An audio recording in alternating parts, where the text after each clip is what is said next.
책을 다 읽고 나오는 아이에게 "벌써 다 읽었어? 무슨 내용이야?" 라고 질문하는 부모님 많으시죠. 그런데 그렇게 질문했을 때 아이들의 답변 아마 만족스럽지 않으실 거예요. 아이들은 "재밌었어. 뭐 그냥 그랬어." 라고 답변할 가능성이 매우 높은데요. 그렇게 되면 부모님께서는 좀 걱정이 됩니다. 내 아이가 책을 제대로 읽기는 한 건지, 내용을 이해를 한 건지 좀 답답하고 아쉬운 마음이 드실 텐데요. 어떻게 아이와 대화를 잘 이어갈 수 있을지 그 방법에 대해 한번 이야기를 해보고자 합니다. 정답을 먼저 말씀드리면 부모님의 질문부터 바뀌어야 합니다. 아이들이 책을 읽고 나오면 대부분 부모님이 제가 처음 말씀드렸던 것처럼 "벌써 다 읽었다고?" 라고 이야기를 많이 하세요. 그런데 생각해 보시면 어머님들께서도 책을 한 권 읽은 후에 "그 책의 내용이 어땠어? 라는 질문을 들으면 바로 자세한 답변을 하기가 어려우실 거예요. 하물며 재미있는 영화 한 편을 봐도 그 내용을 잘 설명하기가 어려운데 책은 아마 더할 거란 생각이 듭니다. 줄거리를 이야기하려면 발단, 전개, 위기, 절정, 결말까지 잘 내용을 연결해서 말할 수 있는 힘이 필요해요.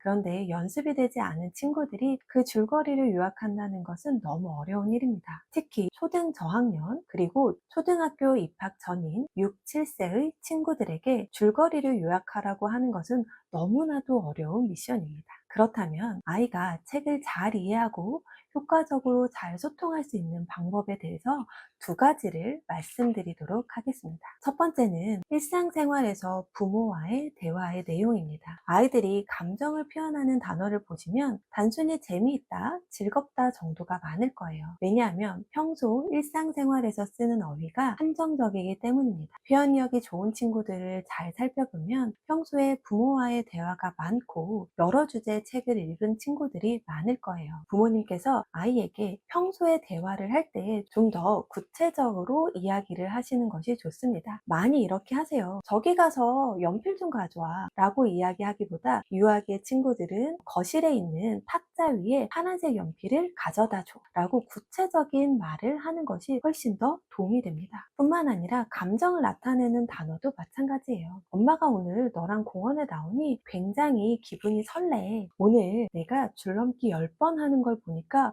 엄마가 정말 뿌듯하다." 이렇게 단순히 좋다, 기쁘다, 즐겁다 에서 벗어나서 유쾌하다, 뿌듯하다, 설레다, 들뜨다 등등의 여러 단어를 좀 사용해 보세요. 이와 같이 평소 대화에서 다양한 감정을 나타내는 어휘를 사용하면 특히 유아기의 친구들은 초등학교 1학년에 올라가면 그림 일기를 쓸 때의 감정을 좀 더 자연스럽게 표현할 수 있게 됩니다. 두 번째로는 책을 읽은 후 질문하는 방법입니다. 제가 처음 말씀드린 것처럼 질문이 바뀌어야 답변도 구체적이에요. "어땠어? 라는 질문은 생각보다 굉장히 어려운 질문이에요. 질문을 하려면 "등장인물이 누구였어? 그 중에 가장 마음에 드는 등장인물은 누구였니? 그 이유는 무엇이야? 등장인물이 겪은 여러 가지 일들 중에 가장 기억에 남는 일들은 무엇이니? 만약 너가 그 등장인물이었다면 너는 어떤 선택을 할 것 같아?" 이처럼 질문이 구체적이어야 어머님들께서 원하시는 답변도 구체적으로 나오게 됩니다.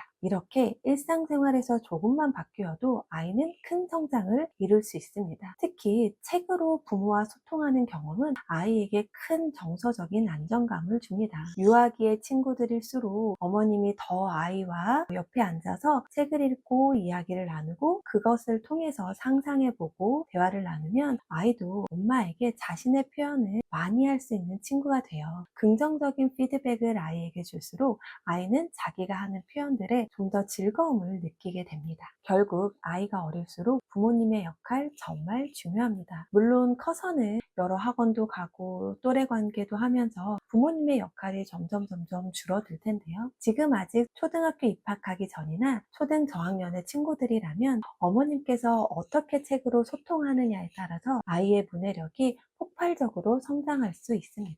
그래서 부모님께서 자녀와 책으로 소통할 수 있는 방법과 초등학교 저학년에 들어가는 도서 목록 그리고 글쓰기의 종류를 담은 전자책을 준비했어요. 이 책을 읽으시면 바로 아이와 책으로 효과적으로 소통할 수 있고 또 아이들은 초등학교 입학 전에 수록도서를 읽으면서 초등학교 교과서를 다시 만나게 되면 반가움을 느끼고 더 즐겁게 교과서를 잘 이해할 수 있을 거예요. 댓글로 신청해 주시면 남겨주신 이메일 주소로 전자책을 발송해 드리도록 하겠습니다.